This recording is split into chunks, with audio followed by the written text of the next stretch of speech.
Life's biggest psychological questions explained in 13 minutes. Why is there something rather than nothing? Of all the questions humanity has ever asked, this might be the most profound. Why does anything exist at all? Why is there a universe, a reality, rather than absolute nothingness? Why doesn't it all? And that's why a lot of people, believe that there is a God out there. And it's, a lot of the claims that there is a God out there. Like Christians will say, how is there just not nothingness? There has to be a creator at the start. People in Muslim will say the same thing. Maybe there is a creator of the universe. And I don't know if, like, I don't really know how the universe started. Like, I don't really buy that two atoms rub together really fast because if there's nothing, then how are those two atoms created? And people will claim that that is God, but in my verdict, I just like don't know because I'm not that smart to know what really happened at the start of the universe because I wasn't there to witness it. All look like this? Hello? Hello? The German philosopher Gottfried Leibniz famously asked this very question, concluding that there must be a necessary being, something that Exactly. exists by its own nature. That's what I just said. Many religious traditions take this as an argument for God. Mm. But not everyone agrees. Bertrand Russell dismissed it outright, saying the universe simply is and there's no further explanation needed, which is a quite boring and unimaginative answer if you Yeah. ask me. Modern physics, however, offers other possibilities. The Big Bang Theory suggests our universe had a beginning, but what came Yeah. before it? Some physicists argue that quantum mechanics allows for something to emerge from nothing, an unstable vacuum state that inevitably produces Mm. existence. Others propose that our universe is just one of many in an infinite multiverse, removing the need for a singular. Yeah, there's like a lot of theories, but the true theory we will never know, you know? We will never know the true theory that is true. Is the Big Bang Theory true? Maybe. Is God being real true? Maybe. Is, you know, I don't know what else could be true, but a lot of things could be true about what happened at the start of the universe. Maybe we're in a simulation. I don't know. But it's just weird thinking how the universe started because Big Bang Theory is, probably the most believable theory, but I mean, it's not a theory because scientists, kind of proved it. But the only thing is that I don't know how they proved it. Like, did they go into space and go to the site of where it happened or whatever?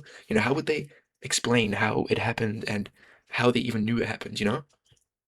Cause. Still, these explanations only push the question further.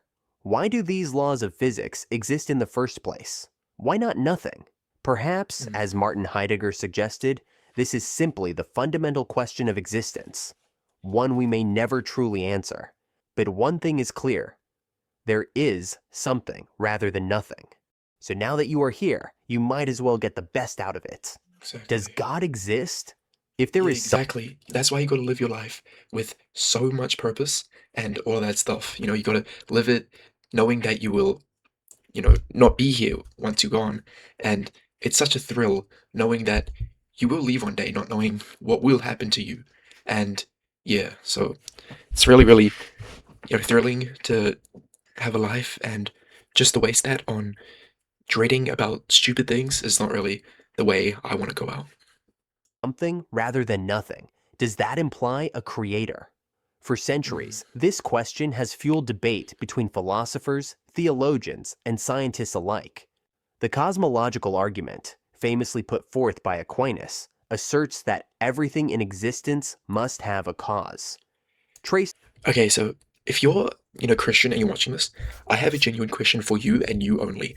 So if, God created the universe and you say that, everything has a beginning and uh, nothing can't create something, then how was God created? Because if you're saying that he was just always there, then how come the universe just wasn't always there? It doesn't make sense because if, God was actually the person who made the universe, then how was he made?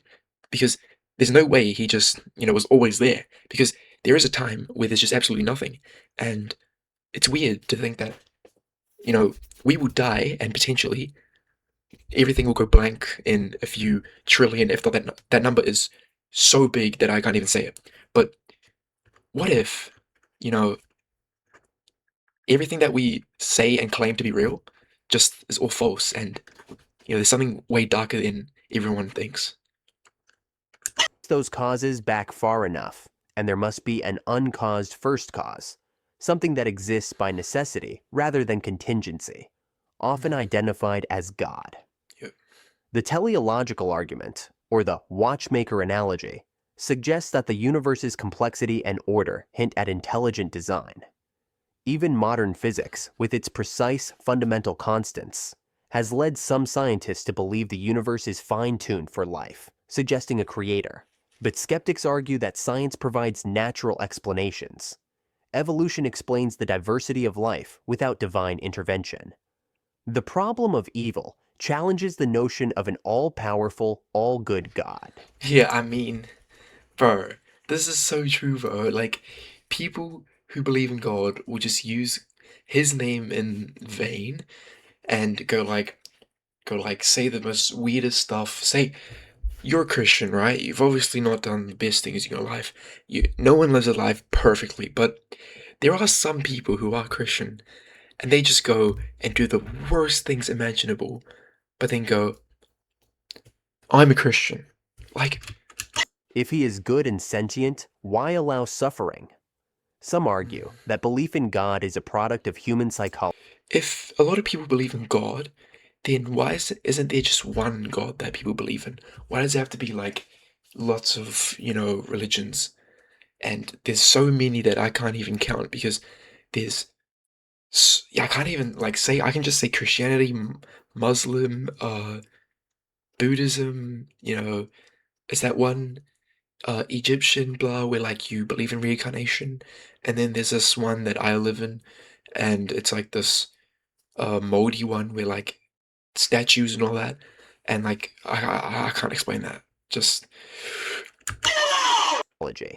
A way to find meaning in a chaotic world. The debate continues. Science hasn't proven God's existence, but it hasn't disproven it either. Personally, I'm agnostic. I don't know, and I don't think anyone does or ever will. Some see God as the answer to existence. Others see no need for one. In the end, it might be a question we're simply not meant to answer. Are we alone in the universe? The vastness of the yeah, universe yeah, suggests that bro. This catches me off every time. There has to be aliens.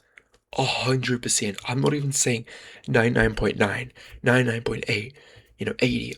100%. There has to be aliens because just think about it.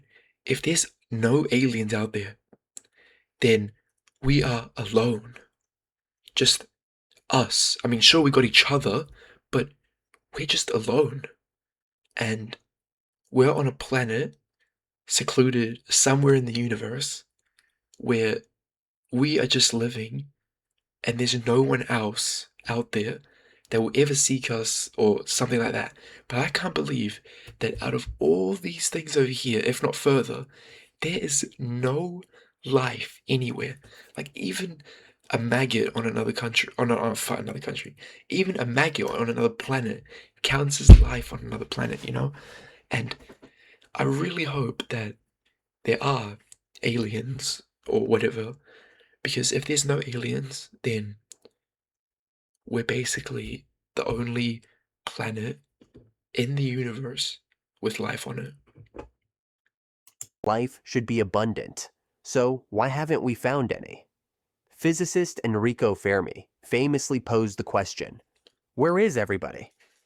His observation, now known as Fermi's paradox, points out that if intelligent life is common, we should have seen some evidence by now. Signals, spacecraft, Mm. megastructures, something. Instead, the universe remains eerily silent. One way to estimate the number of extraterrestrial civilizations is through Drake's equation, a formula developed by Frank astrophysicist Drake. Frank Drake.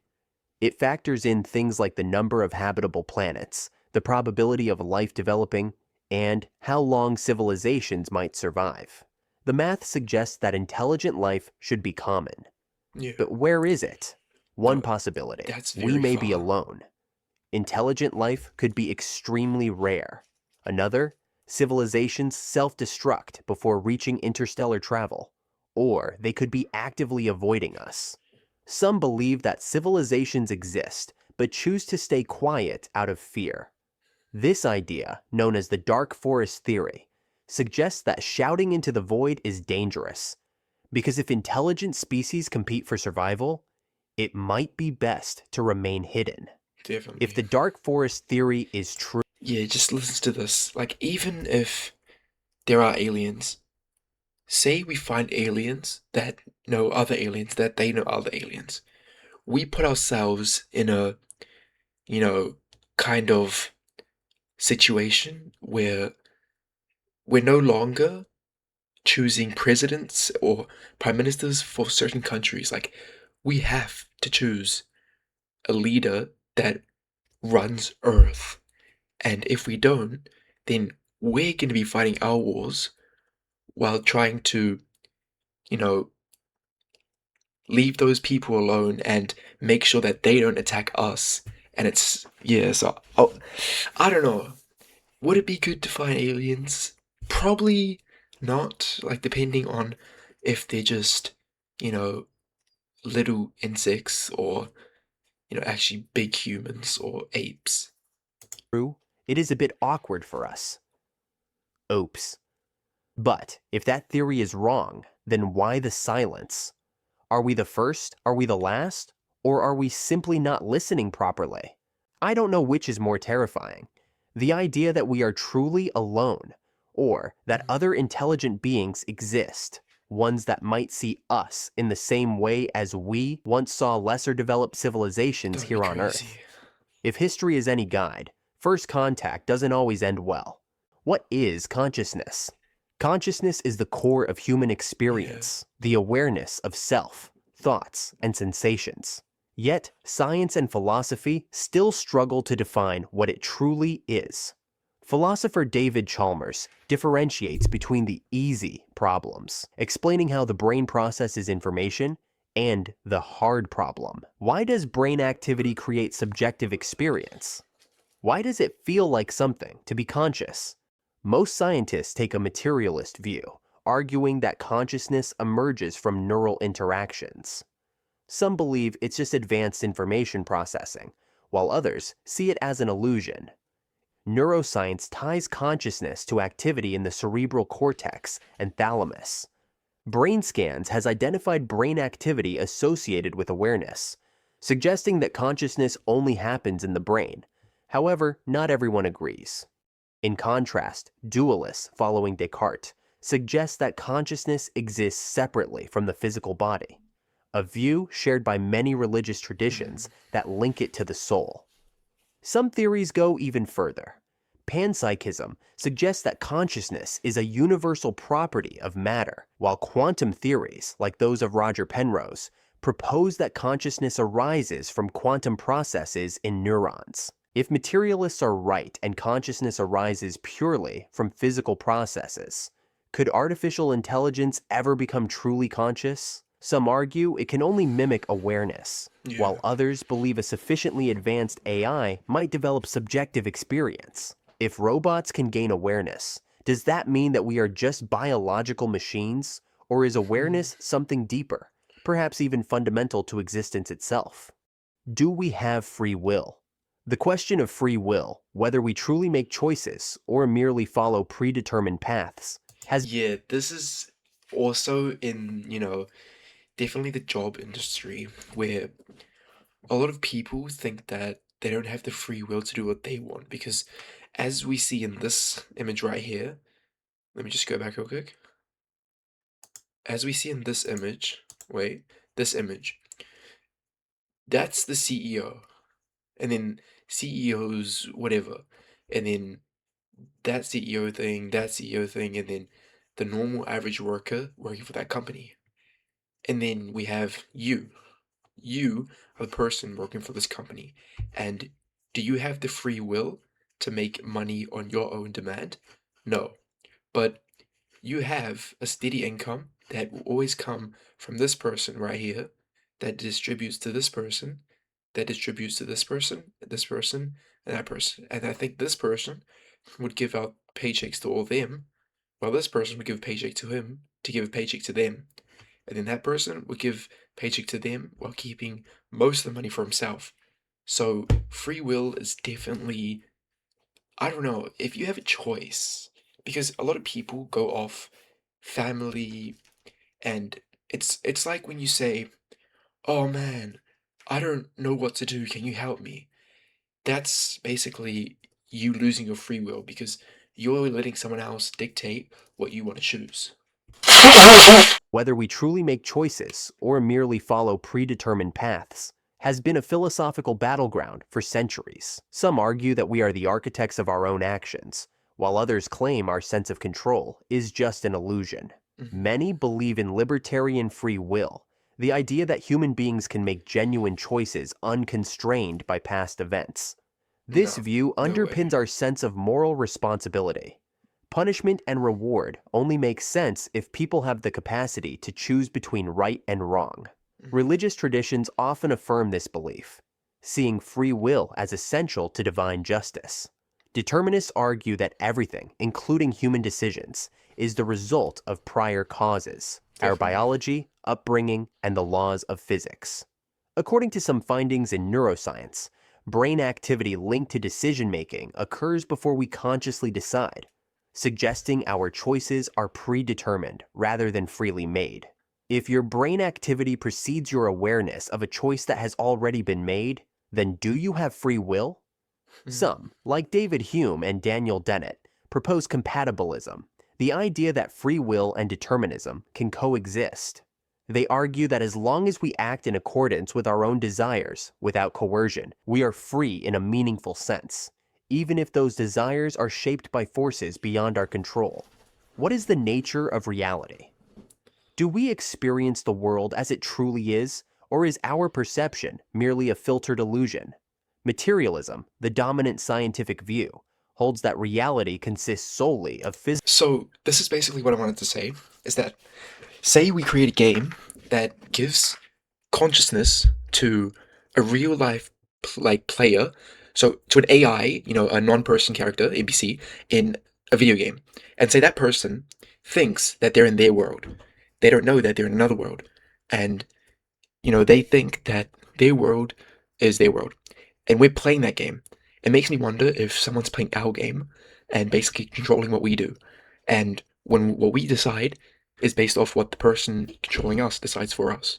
And it's weird because once we develop, you know, simulations like that, then those people will have the same thoughts as us because they can think in their own mind now, which is weird.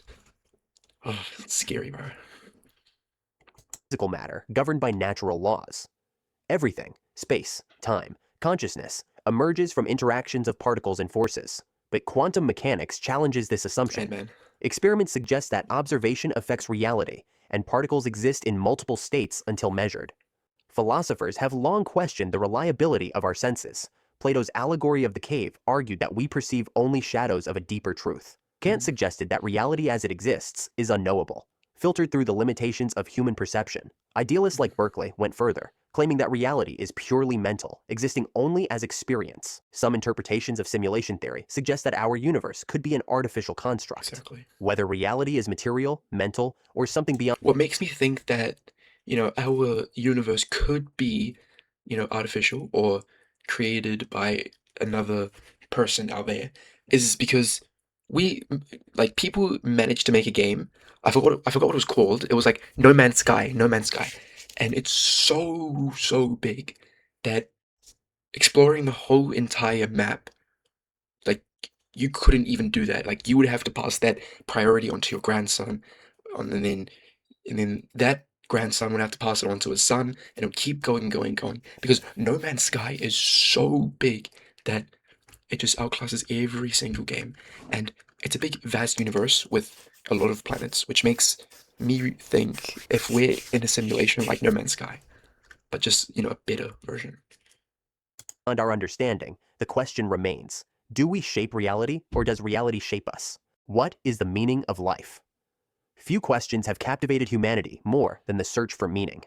Is Mhm. there a grand purpose, or is existence simply an accident? Religious traditions often provide purpose through. And it's weird that you're here because out of those 3 trillion sperm cells, you are the one that was created, and just being here is like already winning the lottery, and that's why you got to nourish your life. But I have a theory that every sperm in that body creates the same person, just with a different consciousness. So say I didn't win the race, right? My sperm didn't win the race, someone else did. Would I still have the consciousness of that person, or would I just be non-existent? Because it makes me think that if sperm holds 3 trillion, you know, life spell, like, shit, I can't speak. So let me try that again. If sperm holds 300 trillion, you know, life, then imagine how much life we waste every time we goon. Divine will. Christianity, Islam, and Judaism suggest life is a test, with moral choices determining an afterlife. Hinduism and Buddhism see life as part of a cycle, with enlightenment as the ultimate goal. These perspectives offer meaning through faith, but are I mean, the most, you know, relaxing theory definitely goes to be the egg theory, where you live every single life in perspective, and you, you're everyone in the whole entire universe. Like, egg theory goes to say that you're every single person in every time. You're God Himself, you're Jesus Himself, you're the person behind this video. Like, you're like, I'm you, you're me. But the only thing is that we're all conscious, and I'm conscious to my own mind. So it makes me think that, sometimes I think that me being conscious like this is just so, you know, massively weird. Massive? they inherent truths or human constructs? Existentialists like Sartre and Camus reject preordained purpose, arguing that meaning must be created by the individual. Nihilists take a darker view, claiming life is inherently meaningless, while humanists propose that meaning arises through relationships, creativity, and the pursuit of knowledge. Science, rooted in evolution, suggests that life has no intrinsic purpose beyond survival and reproduction. Mm. Yet, the study of consciousness, the universe, And the science one is probably the most true one, to be honest. But we can't know anything. But the only thing is that there's, a lot of, things that happen after your life. But just think about what happened before your life. You could have been put down here, memory wiped, all of that. But will you die and everything would just be the same as when you weren't here? It's a kind of chilling, but kind of relaxing at the same time, because you won't have to go on an infinite cycle of being a lot of people, and you can just, you know, just die peacefully, and hopefully your legacy is held on to. But in the next 200 years, your name would probably be forgotten, and you would probably, never be mentioned unless you're a US president or something. Like Donald Trump will definitely be recognized in the next 200 years, but me, if I die, no one will know who I am. In 200 years, people will go like, say someone uncovers that I was a person in the year of 2056. They won't, they would just say, oh, that's cool. But if you're not, a high figure in, anything like Elon Musk, people remember him for being one of the richest people in this time. But people like us, no one will remember us. That's why you got to live your life and have a lot of passion for everything you do, and never let someone dictate what you do in your life. and the nature of reality leaves room for deeper inquiry. Is meaning subjective, or is there a hidden order to existence? Ultimately, the answer may be whatever we choose to make of it. Is there life after death? Few questions have haunted humanity as deeply as what happens after we die. Every culture, religion, and philosophy has grappled with the mystery. Yet no definitive answer exists. Does Exactly. consciousness continue in some form, or is death simply the end? Many religious traditions claim that an afterlife awaits.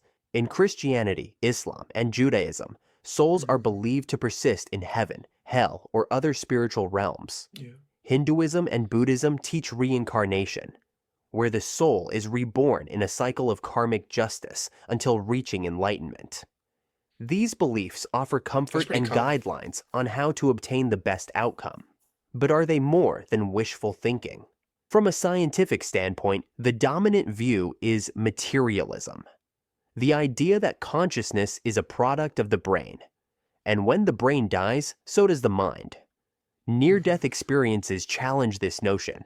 People who have clinically died and been revived often report floating above their bodies, seeing bright lights, or encountering deceased loved ones. And we can never know what is true because, we can't know if they're just, bullshitting because we will never have that experience unless it happens to us. And whatever we experience could be different. It's probably our life flashing before our eyes and all of that. And this is like a massive theory that a lot of people have been talking about.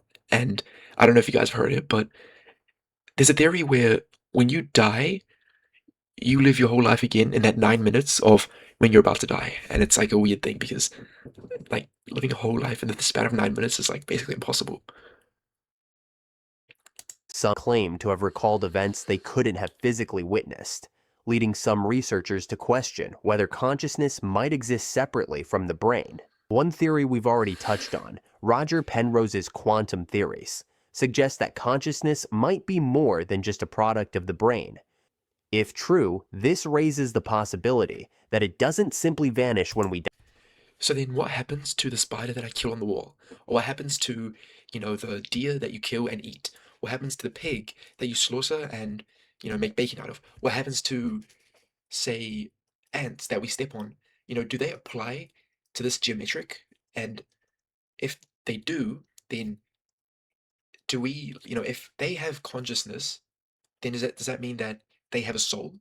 And just thinking that humans have souls is very, very, you know, unintelligent because if you're saying that we have consciousness and we could have souls, then why don't animals, have a chance in this theory here? But without empirical proof, the question lingers. Yeah.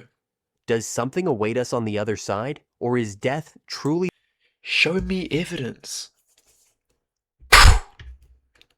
the end? Alright, so those were some of the biggest philosophical questions we humans Mhm. face. Which one keeps you up at night? Bro, that Let has me me know in the like that, comments bro.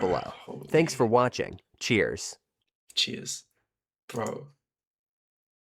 Actually, W, bro. Easily explained, subscribed, liked. W vid. This guy is amazing, bro. He made a video a year ago that got 570,000 views. W. So yeah, we will see you. I will see you guys in the next video. And yeah, have a great day. Make sure to like and subscribe if you made it this far. Bye.